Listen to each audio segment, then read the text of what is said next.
You are listening to the Roberta Glass True Crime Report, putting the true back in true crime.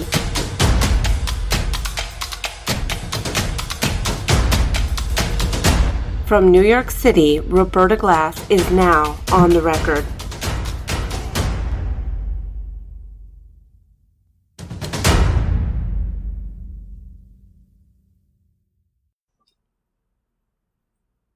"14-year-old Jodi Jones was murdered in Dalkeith, Scotland on June 30th, 2003. Her boyfriend, Luke Mitchell, was charged and convicted of her murder in January of 2005. Sentenced to 20 years to life in prison, Mitchell has gained the support of journalists and wrongful conviction campaigners and, of course, has his own documentary entitled Murder in a Small Town, which aired last year on Channel 5, after which 15,000 people signed an online petition to free the convicted killer. Joining me to discuss is William Ramsey of the William Ramsey Investigates podcast. Welcome, William Ramsey. Good to be with you, Roberta. Thanks for the invite. One of the reasons I wanted to talk to you about Jodi Jones's murderer, Luke Mitchell, is because his PR talking points are so much like Damien Echols and the West Memphis Three's PR talking points. Luke Mitchell was convicted with no evidence. Luke Mitchell was convicted because he was an outcast. He was convicted because of satanic panic. What is some of the evidence against Luke Mitchell? I think most of it is circumstantial, but the fact that that was his girlfriend, that he was last seen, somebody who looked like him and her around that time together, and the fact that he walked people when she was missing close to and found her body over a wall led people to believe that he was much more involved in her death than somebody random. I think that was it that really led to his arrest and conviction, actually. So it was a circumstantial case, but I don't think that there was any other direct evidence other than the fact that he had been there. But there were also evidence that he was involved in getting rid of evidence. He had burned his jacket when missing. They never found the murder weapon. So there was kind of some suspicious elements to that case. Yeah. There's actually 3 people saw him with Jodi Jones, and also that when they left, he said he was at home with his mother, and this will blow the minds of people who were born recently, but he called into what was called a talking clock. So his cell phone was broken. So he called into a talking clock right before, because he couldn't read the clock on his phone. He called in at 4:54 to this talking clock. So it's very hard to say that I was home, because at home he wouldn't have needed to call into the talking clock. He had many clocks at home to see the time. And his mother was really key. Corrine, who is the star of this Murder in a Small Town documentary, was charged with, and eventually was dropped, and what would be getting rid of evidence. So there was a bonfire at his home that night where she was thought to maybe burn the jacket. We don't know what she burned. And it's very difficult because in Scotland, these transcripts aren't made public. You have to know the legal team to have the court transcripts. So we don't know all the evidence in his case that was brought up. We have to rely on the appeals documents and the press, which is a very tricky thing and ripe for manipulation. Was Luke Mitchell a typical teenager? Oh, of course not. No, he definitely wasn't. He was definitely involved in Satanism. He found many of his essays, his drawings, and statements are pretty well known. His interest in Marilyn Manson is known. And they actually think that this particular crime, done very savage, it was a very savage attack. I think one of the guys said that he had not come across mutilation extensive as this, and had done so only infrequently. This is from the appellate court documents. There was just huge cutting injuries, and so I think it was one of the judges in the final verdict said that they believe that Luke Mitchell was emulating the Black Dahlia pictures that were painted by Marilyn Manson. Considering all this stuff, there have been 12 to 20 cuts to the neck. Extensive injuries to the face, chin, neck, and head were consistent with punches. Kicks or blows with a blunt weapon. One was severe enough to produce a contusion on the brain. So really vicious. And like Damien Echols, he had a troubled history. There was a witness who saw him stab Jodi with a knife into her leg. He had had problems with school. He was changed to a different school. The teachers at school wanted him to see a psychiatrist. They were worried about the things that he was writing. He's writing things like, "Evil is the way. I've tasted the devil's green blood," in his notebook. So very much like Echols. No? Yeah, and Baldwin, actually, for that matter. But yeah, a lot of that stuff, a lot of their writing, the West Memphis 3 writing does exist. And Mitchell was much like that. Number 666, Satan lives. I mean, I think he flat out said that evil is the way and that you're following the devil. I think that's what he said. He also wrote, people like you need satanic people like me to keep the balance. Right. Another was, just because I have chosen to follow the teachings of Satan doesn't mean I need psychiatric help. He admitted to stubbing out cigarettes on his hand as a party trick and scratched the number 666 on his upper right forearm with a compass. So, of mutilation, if you remember, Baldwin and Echols both had evil carved into their hands at the time of the murders. Do you remember that? Yes, and I was talking to Rick Mullinax of the Burn After Reading YouTube channel about that, and I was wondering, have you seen evil on Baldwin's knuckles now? No, I'm not. I don't think so, no. And I don't think it survived on Echols either, did it? I'm not sure. I don't think it did.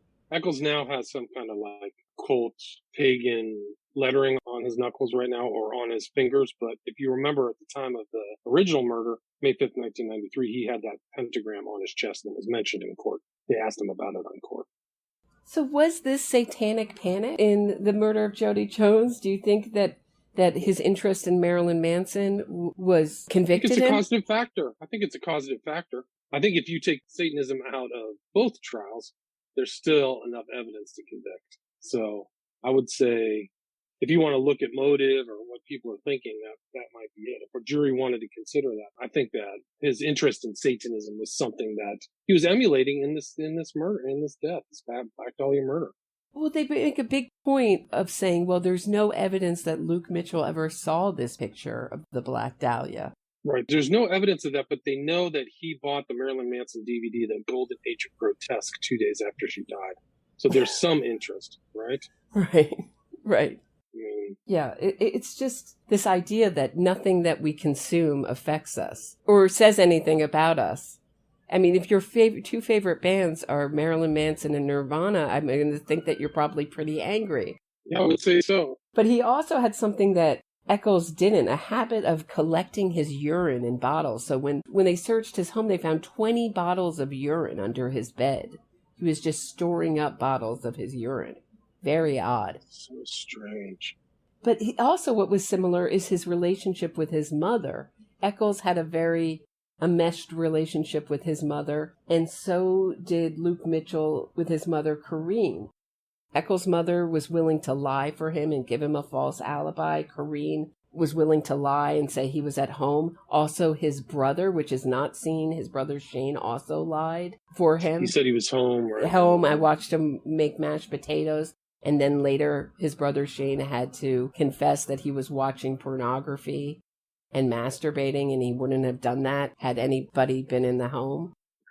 The brother is just removed pretty much from this documentary, and it's really focused on Corrine as this victim. She makes these kind of faces like Lady Diana makes, with moving her chin down and her eyes up. Says things like, my son was taken away from me. I just found that outrageous, because her son is still alive. Jodi Jones's family, who didn't participate in this documentary, is dead, and she's completely written out of the documentary. So even if her family was not going to participate, there's nothing stopping them from exploring Jodi Jones and talking to her friends. Or right, wouldn't you want both sides of the story? Right. It's outrageous. There's there's so many similarities between the West Memphis 3 and all that stuff. There's a picture of Manson's Black Dahlia. So they think that viciousness of the crime emulated that picture. Yeah, one of my favorites from the documentary, they literally start out with the same exact phrase that the West Memphis 3 or Echols did, which is, I've been locked up for a crime I did not commit. It says the same thing, right? Right at the beginning. It felt very scripted to me, like he was coached on what to say. No? Yeah, I totally agree with that. It's the same narrative. I was seen as the out of the ordinary. Yeah, I was seen out of the ordinary and into alternative styles and lifestyles. It's the same Echols trope. Right, because I was convicted because I was an outcast, and it was easy for them to pin the crime on me. But one of the things also blame is the media. Also, the other thing that's so remarkable about this documentary is they assert that it was outrageous for Luke Mitchell to be a suspect when, of course, they're going to go to the boyfriend. He's the first suspect. I think anybody in their right mind would admit that he was going to be a suspect. But she says that they weren't allowed to go to Jodi Jones's funeral. They were disinvited. Jodi Jones's family didn't want the memorial service to be a circus. The media, she says, just showed up right at the time when they were having their own memorial service for Jodi with white candles. It just looked so staged. So it reminded me of Pamela Smart and her staged interview she did after she orchestrated the murder of her husband, Greg Smart. Really reminded me of that. And it backfired terribly. Why was that interview so strange? It was just totally strange. The one where she's like touching her son's ear and rubbing it and stuff like that. Yes. That one? Mm-hmm. Yes. Oh man, that was so strange. Like she's covering for him and he looks nervous and he did you notice that he wore that same black Nirvana shirt all the time? Like that's his only shirt. You see that? Right. I swear he only had one shirt. It's so weird. It was so, and the mother is just bizarre, like, and it kind of reminded me of the same vibe as Echols' mom. Black, my son can do no wrong, that kind of thing. My understanding is that you believe that Damien Echols' mother really fostered her son's interest in Satanism? I believe that what the record shows is that she helped him along the way. There's something in the police files of her taking him to bookstores and facilitating his reading interest. And her vibe to me is full on Wiccan, Satanism, occultism, something like that. And just the kind of the way she lived her life. That was his family's kind of outlook in religion. There's no evidence of her going to church. There's no evidence of her involved in any kind of other religion or anything overt. Usually there would be something there, but the fact that there's nothing really overt in that when she was interviewed about the skulls and stuff, she just acted like it was just a normal thing. Oh yeah, Damien keeps his skulls out of the clothesline. That's just a normal thing without like lying or obfuscating. Right. And in addition, the thing that we left out is also that Luke Mitchell was also a drug dealer. So he was getting marijuana in huge quantities and dealing it. And that was going on in her home. He also had a knife collection, sword collection. They found no knives in his home, but they did find a cover of a knife. And many people think that this knife was bought in December of 2003 after the murder. It had Jodi Jones's birth year and death year etched into it. And many people believe that container for the knife would have been a gift from Corrine to Luke Mitchell after he had killed Jodi Jones. And he was known to carry these knives that disappeared. His clothes disappeared. Many of these wounds were created post-mortem. So there's an assumption in this documentary that there would be so much blood. There's all these assumptions. There's be so much blood. And even if, I believe, say Luke Mitchell had come covered in blood home to his mother's house, I believe she would have been the type of mother to help him clean up and get rid of the evidence. I mean, she's already burning things in her home that night. She's already lied for him. I don't see much difference in that than coming home covered in blood. Do you? Nope, I don't. I think that she's probably the type, just like you said. Here we have her narrating this documentary. It's such an odd thing. Reminded me of Damien Echols producing the West Memphis 3 documentary. She's our narrator. I mean, we'll get into the other characters later that they have, but it is a cast of characters in Murder in a Small Town that is not to be believed, their history. It's so strange, right? And they had the two detectives, right? The two detectives. John Salian and Michael Neal. They're two police officers who had quit. They were in a very elite squad, detectives investigating some of the toughest, most difficult crimes. They had been indicted for fraud. That's why they're ex-police officers. Wow. So then they started their own detective agency. Wow. And they look like Tweedledee and Tweedledum. They're going to go and solved crimes. Here they are. They're on the scene. And they're acting out the murder. One is pretending to be Jodi Jones. I mean, how insensitive can you get? This documentary is outrageous for callousness. It is outrageous. But it's just kind of like Paradise Lost 2 and 3. Totally callous, totally ignored facts, omitted things. So do you think that they based this documentary on Paradise Lost documentary?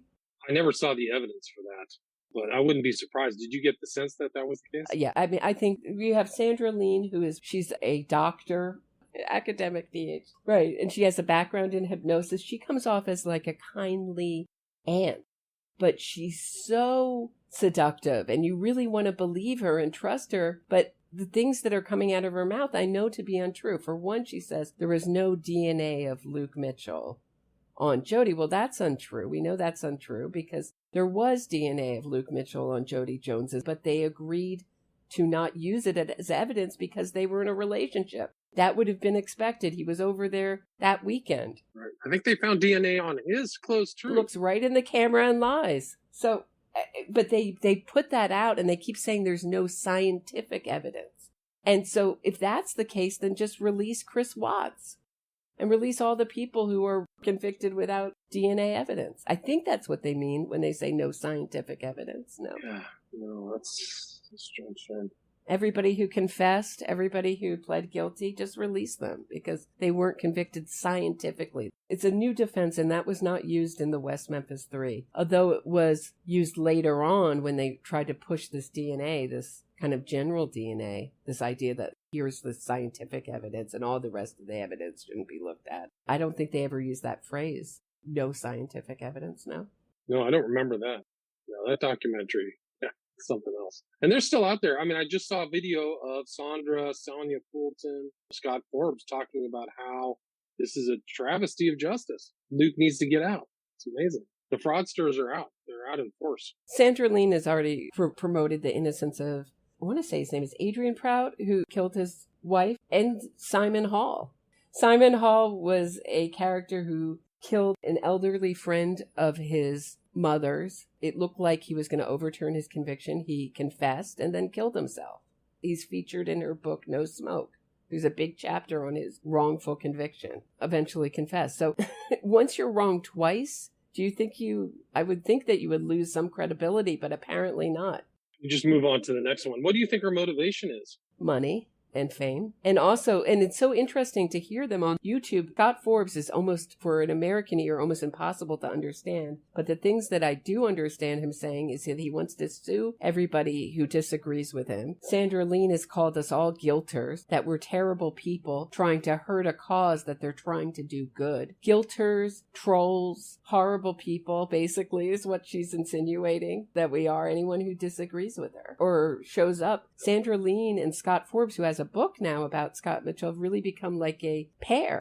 I wasn't aware of that. He has this book that he's promoting and they're promoting. And why do you think these satanic killers, I mean, when you look at these interviews with Luke Mitchell, he's so unlikable. Why has he gathered all these support? Is it the nature of his case or? Michelle Tierney at the trial said that Luke said, quote, he said he could just imagine himself going out and getting stoned and killing somebody and how funny it would be, unquote. There are so many things that he did and said that are horrific. And here's these guys. And this book is A Long Walk to Justice that came out this year. Literally last month. Scott Charles Forbes. Scott Forbes put his friend, Mark Kane, he knew from college. He saw him with a scratch, and the scratch has become progressively bigger on his face as time goes on. He brought him to the police saying he thought he was Jodi Jones's killer. And the police checked it out. They checked out the CCTV footage of where he was. And we were like, sorry, no. Now that Mark Kane is dead, they have grabbed hold to him being the real killer. Because what better a real killer than someone who's dead? But I also hear that they're also trying to accuse Jodi Jones's family of this murder. Wow. So it's just like the West Memphis 3. All right. So it's very much like the West Memphis 3. They get to re-victimize the Joneses family. And that, to me, is like the really psychopathic thing that these wrongful conviction campaigns do, is go after the victim's family and accuse them of being the real killer. It's so disturbing. It's wild. It's wild. The overlaps with the West Memphis 3 are off the charts. Books, the whole kind of media attack, the innocence fraud, and then people making money off. Like this guy, Scott Charles Forbes, is just probably another Mara Levert, in my opinion. I haven't read through his book. The height to me was watching these two, I call them Tweedledee and Tweedledum, these two investigators, along with a journalist, dream up this idea that they're going to give lie detector tests to Corrine Mitchell, Luke Mitchell's mother. The journalist is going, well, if she fails, it'll be a great story. But you know that's not true. You know that the great story is the one where she passes the lie detector test. You know that's what he's going for. And then he picks up this lie detector test guy, does the lie detector test of Corrine Mitchell, Luke Mitchell. They both, spoiler alert, they both pass. And this is the same lie detector expert who did Jeremy Bamber and declared that he passed too. And he's on ripoff alert. This guy is using old, outdated methods that are unreliable. Don't trust this guy. It's just like this incredible collection of fraudsters, grifters in this documentary, in my opinion. This amazing collection, all crafted together to promote the innocence fraud of one of the scariest killers. And, Luke Mitchell killed a month before his 15th birthday. I really connected this to this movement to free teen killers. And if you're a teen killer and you get something like life without parole, which is essentially what Luke Mitchell got, 20 years to life, it's indeterminate sentence, then you've done something really awful. Your age is such a mitigating factor is what I mean. Right. That it really has to be something off the charts, that usually you're forgiven for your youth. When you hear Luke Mitchell being interviewed from prison, what are your thoughts about it? How does he come off to you?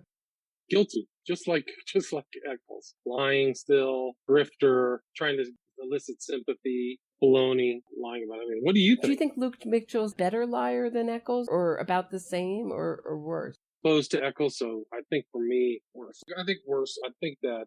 Mm-hmm. There's this, it's almost the same thing as Echols, like appeal after appeal after appeal. I think that Luke Mitchell was on his fourth appeal or fifth, that still he lost. It's kind of like the Echols situation. But yeah, I think Echols, I didn't see a lot of in person. There was a little bit from the documentary, but I didn't see I think Echols really honed his craft over time.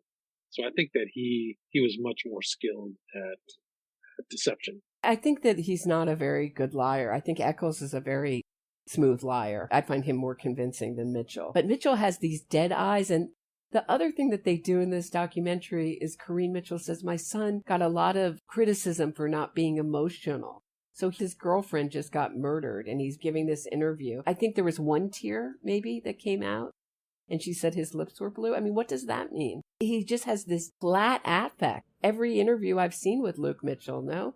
No, totally agree. Totally flat, which I think can be indicative of something. You would think he would cry like that was his girlfriend, right? Why wouldn't he be upset? Why wouldn't he? One of the things that he didn't do is like somebody else has done it, right? He didn't seem to want to do that originally, which is also telling. They didn't have the second victim. And it wasn't his only girlfriend. He was also cheating on her with at least one other girl, which I find very unusual for that age. Usually 13, 14-year-old boys really attached to their first couple of girlfriends and don't cheat on them. Here he's playing the field, he's dealing drugs, and he's also, what we forgot to mention, he's also giving the finger to the paparazzi, very much like Echols, to the victim's family in court. I just could not believe the similarities. I would not be surprised. I don't think you would be either if they make Murder in a Small Town 2, 3, right? like Why not? Paradise Lost, right? You got to focus on one of the step-parents, right?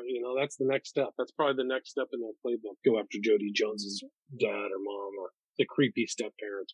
That's probably what they should do. I'm not trying to give them advice, but it sure seems like it. Yeah, it's so disturbing just to watch it. Knowing that this guy has been through the system over and over again, and nothing has really led anybody to think it's anybody else, but he's definitely playing the court of public opinion. What is this thing with the condom? Jodi Jones was not sexually assaulted, so what is... I don't know. I don't recall significance of a condom near where she was found. Much more significant was the initials of Jodi Jones and Luke Mitchell carved into a tree when he said he didn't know the wooded area. What does that sound like, guys? I wasn't familiar with that area. Right. I didn't walk through it. Right. Just like Echols again. Oh, so everybody else saw me there, but I didn't have any idea about it. So they hone in on this one eyewitness, and it's been years later. The foliage is way different. It reminded me of Anthony Porter and his conviction when they had a bunch of student journalists go in and reinvestigate. And the way they present these people, like, these are the really good people. They aren't the satanic panic type people. These are the rational, calm, fair people that are going to reinvestigate this and set this right. You can trust us. And yet they're presenting the most untrustworthy people that they could possibly find. Absolutely. Anthony Porter was the murder in the park guy. Yeah, right. Yeah. Yeah, there's just so much in it. They went to that scene and that had been totally redone. And that reminded me of this, where they go down a road and what can you see? Could you identify? And they always like to go after eyewitness identifications because they can, because they're mutable. Wasn't there blood drinking in this one too? Mm-hmm. It's just all overlapping. I was the local weirdo. That's what he said. It's the same stuff. I just wonder, what is it? I guess I asked you to talk about this because I'm trying to figure out, why do these satanic murderers, the last people you would think would get any support? I think if you look at the West Memphis 3, for example, I'd like to think a lot of that early support was from fellow travelers and the celebrities. I'm just waiting for the celebrities to get involved in Luke Mitchell's case. Like, that'd be scary. I don't know who would want to sync up with him, but I think if you believe that satanic panic is some fictional concept, then you're discounting the influence of cult ideas and ideology. So if you could take that out of the entire analysis of any particular case, then it probably makes it easier for a person to believe that somebody was railroaded or was actually innocent. I think that that's really it. That's why there's that support. The question that came up for me was this a satanic family? Was this the family religion? I mean, this seems awfully early to get an interest in Satanism, no? Yeah, absolutely. 13 and 14. Absolutely. His mom looks like it. I mean, she looks like she just came from a witch's coven, all black. Kind of strange person, the way she acts around her kids. And there's Sandra Lean, who's also an expert in hypnosis, Dr. Sandra Lean. I wouldn't put it past her to have some kind of interest in this either. I wouldn't either. I look at the pictures of her, she's making weird hand signs. She just looks weird. Weird necklace, like very strange. There's a lot of problems like that. I mean, isn't that the angle of hypnosis? I would think that a hypnosis, someone would say, to use it in a positive way would be to empower people, but the negative use of hypnosis would be to gain power over people. Right. And isn't that what Satanism is about? No? Absolutely. That's a core component.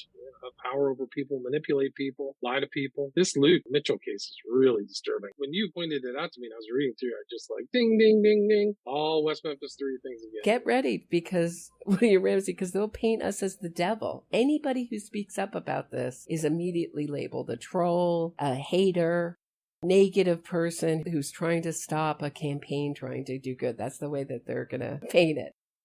I think it's very troubling. I wouldn't want Luke Mitchell to live near me. No way. No way. He really makes your blood run cold, and Corrine does too. Did you feel sorry for Corrine? I mean, they show her living with no running water and with no heat. No. I mean, I think that they tried to present her as a sympathetic person, but I didn't feel that way when I was watching it. I don't think that Luke is sympathetic. I don't think she's sympathetic for covering up for him or obfuscating the case. So no, I don't. Did you find her sympathetic? She's lucky, and Shane, Luke's brother, is lucky that they didn't do jail time and get a conviction for this. I'm not so sure, had this happened in America, that they wouldn't have done a couple years for destruction of evidence. I don't believe that Luke Mitchell will ever admit guilt, ever. And I don't believe Damien Echols will either.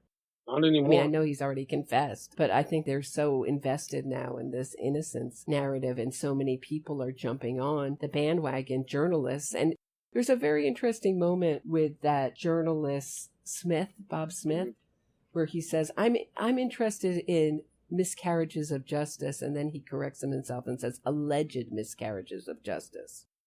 He's the innocence fraud journalist. That's what I thought to myself. That was my response to that. But that scene will be forever burned in my brain, where they're thinking up this lie detector. It's just like a carnival barker thinking up their latest sideshow. It really is. It's just like so crazy. We're going to get everybody in on Luke Mitchell's innocence fraud campaign with this lie detector test. That'll really get him. What's so funny is I just had a message from the West Memphis 3 supporter last week. How could I ever bring up Echols' failed lie detector test, the fact that Baldwin refused one, and Miss Kelly failed? Because lie detectors don't mean anything. But when they pass, they mean everything. Good point. Very true. Super true. But I mean, I think that's the way it is. That's the way these people look at these cases. I'm going to pick and choose which facts and which things are relevant that support my look, instead of objectively looking over all the evidence, right? So, hey, if he didn't pass his lie detector test, I'm not including that in my assessment. That's negative because lie detectors are fake. But however, there was a 12-hour torturous confession by Jesse. That we're going to say is really real, because that supports my position. So it's almost like they get that, the conclusion before they do their factual analysis. What do you think about Scotland not making these trial transcripts readily available? Seems odd. Is that helpful or hurtful to Jodi Jones's family or people who are interested in justice? It's a really good question. There's a lot of problems that people could take by looking at those. Like they could manipulate them, they can deny them, but not having them public, I think, allows a lot of leeway for somebody who's like an innocence fraudster to, make things up. So the actual evidence. It also is in a way protects the process, the judicial process, from malevolent people who are wanting to get involved in the whole evidentiary process and stuff like that. So I think that I can see the rationale why they do it differently in Scotland. I can see that they wouldn't want to have this whole process taken apart by people just like the West Memphis Three, even though that the whole, the majority of the court record is available, people still, they're involved in taking it apart and parsing through that and picking and choosing. I had somebody pop up on my social media recently with their whole analysis and how it's all a fraud and all this stuff. So I can see why the rationale of Scotland is that way. That even the way the appeal was written, just the way the crime was described, and Jones's body was very respectful and dignified, and I had a lot of respect for just the writing of it and respecting Jodi's memory and her spirit. You're right. At the same time, we have the West Memphis Three. The court documents are out there, and it doesn't seem to be helping. The fraud continues. So it continued all the way to their release. I just think that people should take a look at this case, take a look at that documentary, because the overlaps are amazing. So a lot of people would say this is a unique case for the West Memphis Three or Luke, but it's not the case. And I think there's one other case that I came across as well, which is very strange. A UK case about Satanism too, and this killing, and it was the Terry Hurst case. Did we talk about that? No. Yeah, look up Terry Hurst, Hurst. Something very, very similar, like murderous teenagers who did horrible things like overkill, capacity for overkill. Because the West Memphis Three was very brutal too, right? So this was absolutely brutal. And isn't it interesting, though, that Luke Mitchell, when this came out, they said that this was a salacious story and the papers picked up on the salaciousness of it. But it was a salacious murder. Luke Mitchell murdered Jodi Jones in a salacious way. Right. I don't know if it's the press's fault.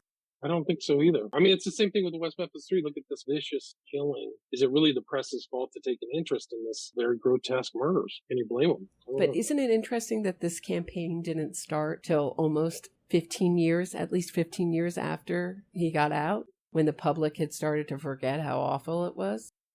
I mean, once again, a good innocence fraud campaign really can't start till way after the crime. Conviction.